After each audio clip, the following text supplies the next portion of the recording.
What's up, guys? 3-Pedal J. I'm actually in the house.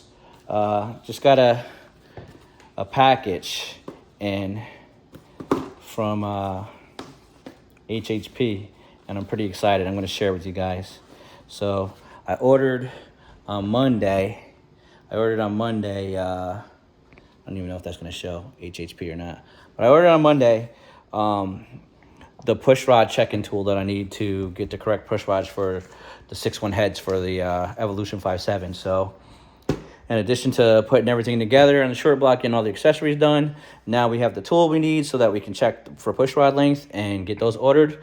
Hopefully they can get here next week. And in that case, we're going to be really, really close to making it in time to do the October 18th event for ModernRedHemi Shootout. So more to come, guys.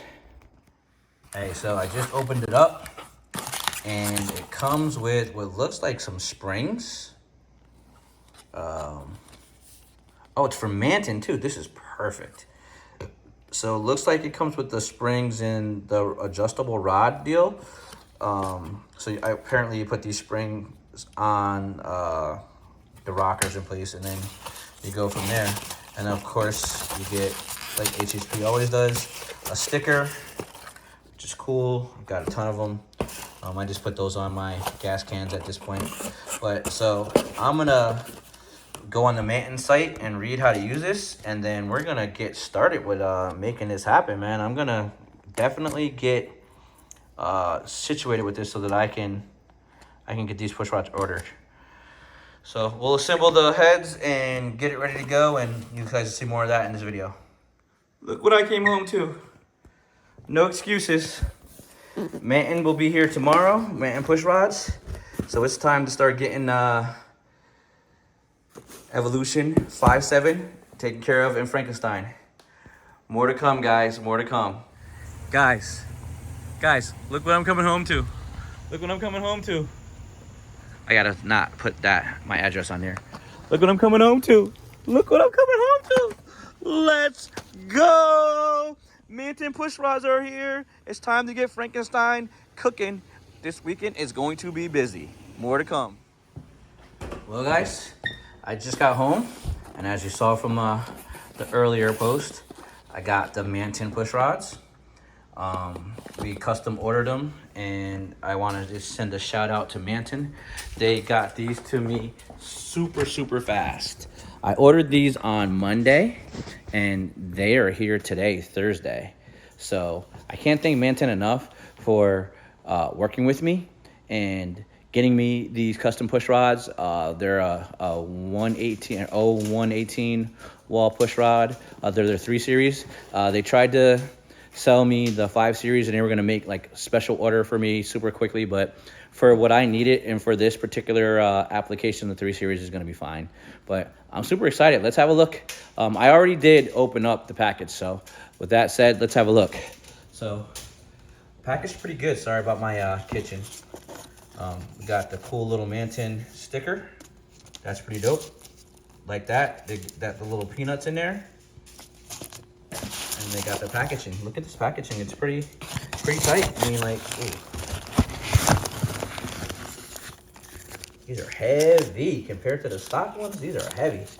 So that's definitely going to shore up that geometry.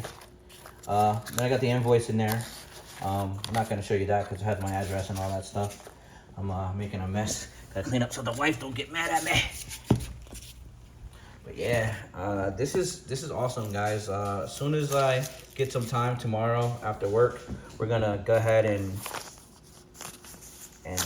get started on putting the engine back in and having at it. Look at this, man. This is like Christmas Day. Bam. Stickers off. Man, they do an excellent job. This is legit. All right, here we go. Okay, and then they're in the packaging. Oh, look at that. Just one solid packaging. All right, so what you're seeing here is, yep, they got the hole in it.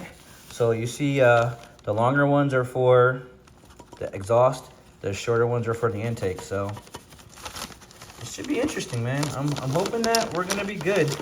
I measured these with Mac built, and Mac usually doesn't let me down, so I'm pretty confident that we're gonna be fine. But this is awesome, man. This is freaking awesome. So we'll compare the difference between these and a set of stock ones, because I got some stock ones too. But yeah, I'm pretty well excited about this. Pretty well excited about this.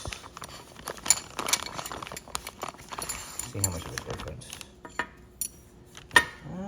It's close to what the stock difference is, so I'll go get my stock ones and have a look at that here soon. More to come. All right, guys, so I just went out to the shop and I went and grabbed the stock 6.1 push rods, and as you can see, this is the exhaust side, and then this is the intake side, and the Manton is the shinier ones, and it's significantly taller than the factory setup. Let me just go ahead and put this next so you can see the contrast. Significantly taller, but yeah, it's and the reason that I had to do this is because I put 6.1 non-VVT heads on a VVT motor, and the VVT heads are higher in the perch than the 6.1 stuff is. So the 6.1 head, the 6.1 push rods don't have to go as high up, but when you swap that out, it still changes things. You got to make up that distance difference. So that's why we had to get longer ones for the 6.1 heads to go on the VVT motor. For the geometry and all that stuff. So, and then you can see the clear differences between the thickness of the walls as well. So I'm really happy with Manton. Like, this is a really killer product, and I think this is going to do really well in my setup.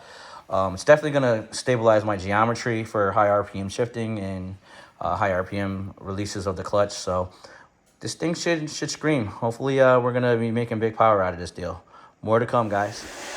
Well, guys, I'm down at EFI Specialties now, and picking up our Toberfold that my man Mac built just fixed for me. So once we get this, we'll be able to finish up putting the car together and go from there. Well, guys, part 2 of Manton push rod, custom push rods for Evolution 5.7. So let's see. You guys see me opening it up. I'm gonna check these ones out. I think these ones are gonna be much better. The correct length compared to the last ones that I ordered, but we'll see. We will see. All of this stuff. Yeah, these ones are shorter for sure. I can already tell these ones are shorter. So, man does a heck of a job of packaging this stuff up, man. My old ones are still in the garage, so I guess we'll head out to the garage and try and see if it'll line up. So I'll pick back up at the garage.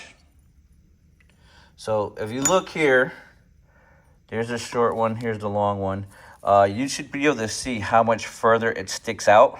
So yeah, it was never gonna, I was never gonna be able to bolt down all of the rockers. So I'm gonna go ahead and get back after it and try to get these rockers done, and we'll see what's what. And then Mac told me that he wants me to save these. He will build something out of them, some type of a statue or something like that. I don't really much know, but $200 worth of freaking push rods that I can't use. So it's kind of a little frustrating, but it's also on me. It's my fault. So that being said, let's get these push rods installed and get the rockers installed, and we can call this deal done at some point. All right, stand by. All right, guys, so I ended up getting it right. Let's see if we can get that right. So as you can see, I got it wrapped, and I went to the parts store. It's pretty tight. Oh yeah, it's definitely tight. It's not going anywhere. And I brought the old factory belt, and it measures 82.7 inches, which is a really odd to me. Normally I see like 80, like even numbers, like a 0.5 or to the full inch. But in any event, the factory one was 82.7. And my combination has a ATI dampener, This is a 6% overdriven pulley. A lot of times you can go with the underdriven pulley, but I went with the overdriven pulley. Factory water pump. I'm sorry, factory AC, factory water pump, and then all the factory pulley extensions, and obviously the factory alternator. So for this particular application with the 6% overdrive pulley from ATI, a 83.5-inch belt is what I needed, and it cost me like $30 from Advanced Auto. So there you go. If you guys are running a 6% overdrive pulley and you go with the GT350, or the 82.7 was not even close. It had no chance of clearing. Get yourself one of these tensioner tools. It's a game changer, because doing that with a ratchet would have been a pain. Get yourself one of these long tensioner tools. I've showed you guys this before on the channel. So get yourself one of those tools, and that'll make life way easier for you. So I guess what I'll probably do is I'll probably buy a spare belt too, just in case I throw a belt or something. It's not supercharged car, it's a turbocharged car, but you know, shifting at 7,000, 7,500 RPMs, clutchless shifting, you never know what's gonna happen. That's why I got that GT350 tensioner on it. But Frankenstein is coming along, guys. By the time you see this video, hopefully I might even have it running by the time I post this video. But more stuff coming, and I'm trying to get as much stuff edited as I can. So just stay tuned, guys. Appreciate you all. All right, guys. So this day just keeps getting better and better. I got the you guys saw earlier that I got the belt situation worked out, and then and I got the bolts for the drive shaft. Now I got my new headlights that came in. These are last fit LED headlights. So I'm hoping that these will be brighter than the last ones that I had. So we'll see. I don't know. Let me see what part number these guys are. I don't know. Temperature, warranty, 2-year warranty, I guess it's LSP Plus H13. Last fit H13, 9008 LED bulbs. So we'll see. Hopefully these are going to be brighter than the ones that I currently have in there. And we'll be able to get a really good beam for when we're driving on sick week. So we'll get these installed probably tomorrow because it's late, and we'll go from there. All right, guys, I'm in the garage. It's Thursday, November 14th, and I did not do a lot of recording because I had to do a lot of work. So this is where I'm at. Push rods have been installed after the long wait.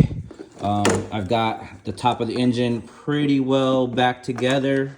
This side is pretty well done. The fuel rails are hooked up. Fuel supply, the fuel return. There's the regulator. I still have to hook up the vacuum lines and all of that stuff. But you can see the intake's on, the intercooler's on. That's connected. I am missing the downpipes. I haven't done those yet because I just didn't feel like doing those. But the turbos have been installed. See if you can show. Here you go. You can see that the turbos are installed. There's one of them on this side. The other one's on the other side. I still have to do the drive shaft and put the left rear tire on. But I'm trying to go down to EFI Specialties tomorrow. So I just finished gapping plugs, and we're putting them in now. 16 plugs, which is a pain in the neck. I miss the days of Magnums, but that's just how you get all the power with the Hemis, these 16 plugs, and obviously the heads. So I'm getting this all set up.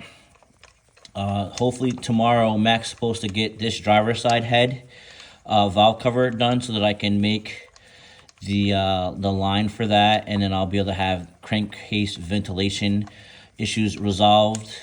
I still have to make the line. I'll show you guys real quick. Still have to make the line for this side too. As you can see, it's not on there. It's just kind of open. I haven't done it yet, but it's not a big deal for what I'm trying to do. So when I get down to EFI tomorrow, I'm just going to make sure that we have the adjustable throttle bearing dialed in. It's kind of a two-person job. And then with the lift, it'll be easier to take the transmission in and out if I have to. That's also why I didn't do the drive shaft. So hopefully by the end of this video, you guys are seeing all the craziness that's happened. We'll get a startup and maybe drive it around the lot or something, drive it back on the trailer, I don't know.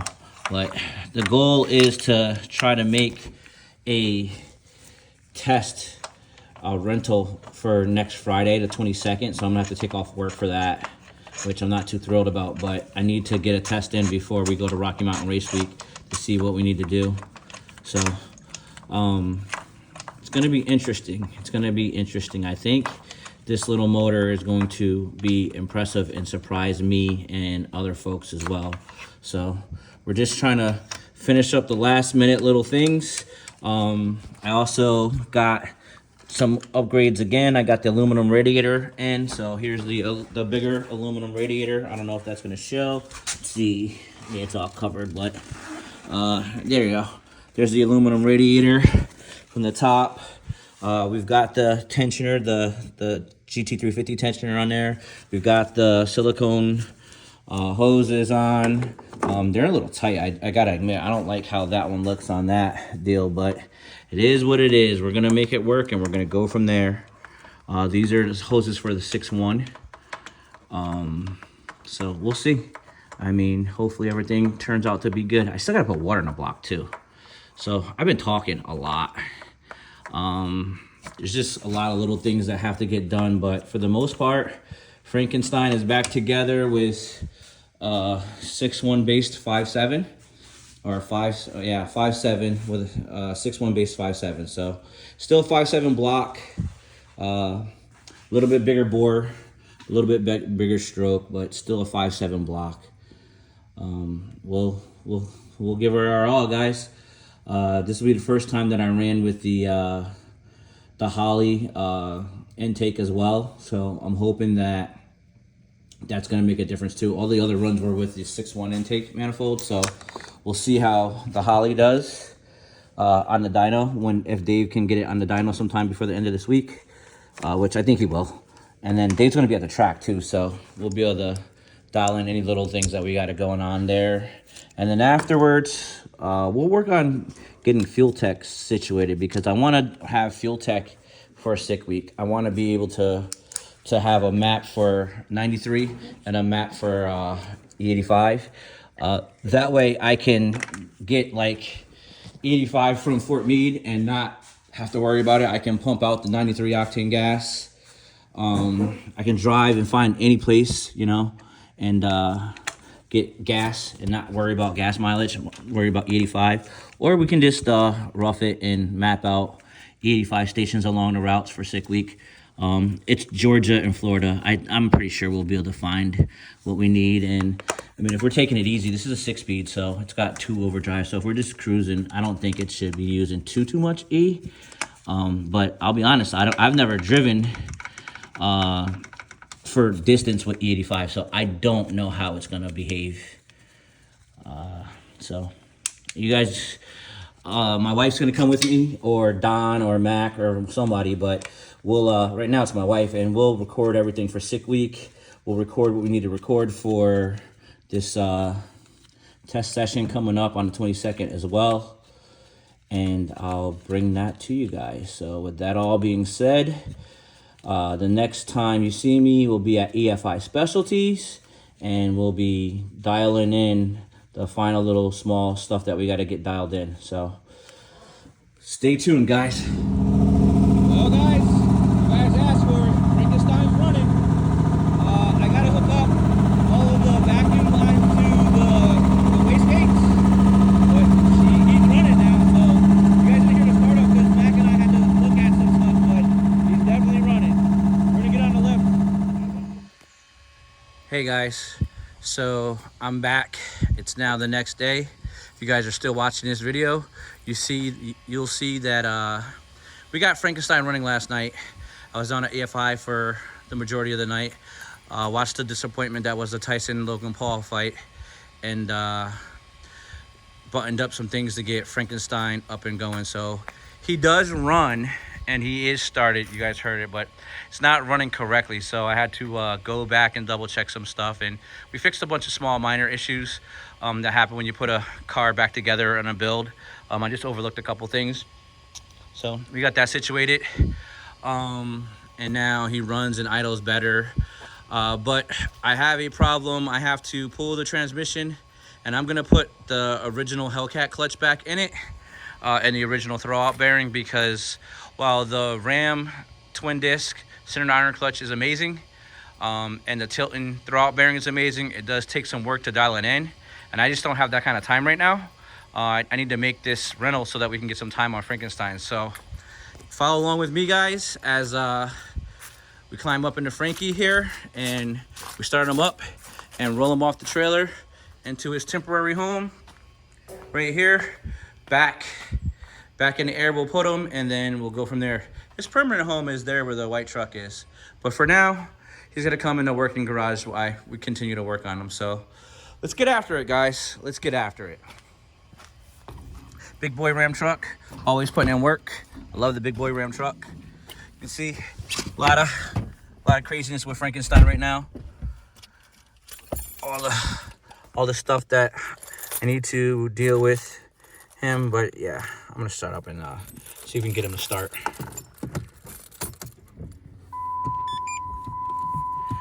Clutch still has a good feel. So Frankie's on E85, so I like to prime it a little bit before I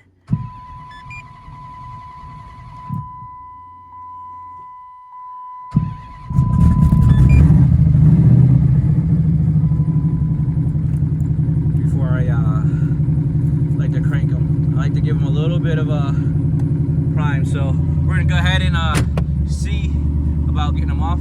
Listen to that smooth idle. Look at that. And I'm literally just gonna back them up.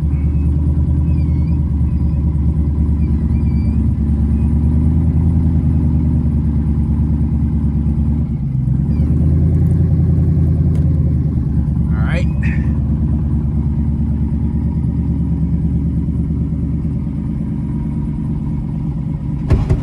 Oh, did we fall? Might have fell.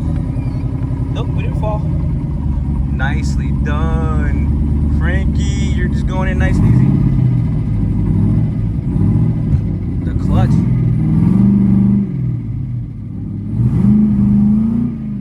Oh, Jesus Christ.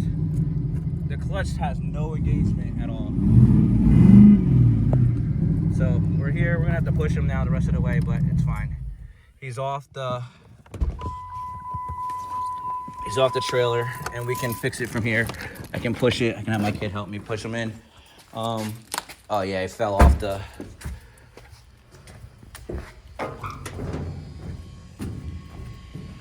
Yeah, that's never a good thing. All right, so I'll get it situated and then we'll go from there, but more to come, guys. All right, guys, so as you can see, trailer's put away. Big boy Ram truck's over there. Frankenstein's in his temporary spot. I still got some things I got to take care of. I still got to make the fitting for this so that it can run over to the catch can and vent properly, which I'll be doing here in a little bit. I still have to ensure that the water is running throughout the motor. This thing hasn't fully been up to operational temperature since I got it back together, so we got to run a bunch of water, let it run for a little bit. But before I can do any of that stuff, I've got to fix the clutch situation. So here's the old clutch in here in the Ram box, and I'm going to go ahead and grab the bolts as well. I've rolled them out. So here we go. Here's the bolts for the clutch and pressure plate. So those are the stock ones that go on there. I'm going to need this because I got to put everything back together properly. And then I got to do some modification to the back of the car too. I got to cut a little bit of the body so that the tires don't rub when it's in the air, and it's easier to get them on and off. That's necessary for when we're at sick week. I don't want to be fighting. I just want to be able to get the tires on and be done. And that should be it. So hopefully I can get all that done tonight, and we'll record it and make a new video. But with all that being said, I'm going to end the video here. 3-pedal J saying rev her up, dump the clutch, grab a gear, disappear. Peace. Frankenstein's alive, baby.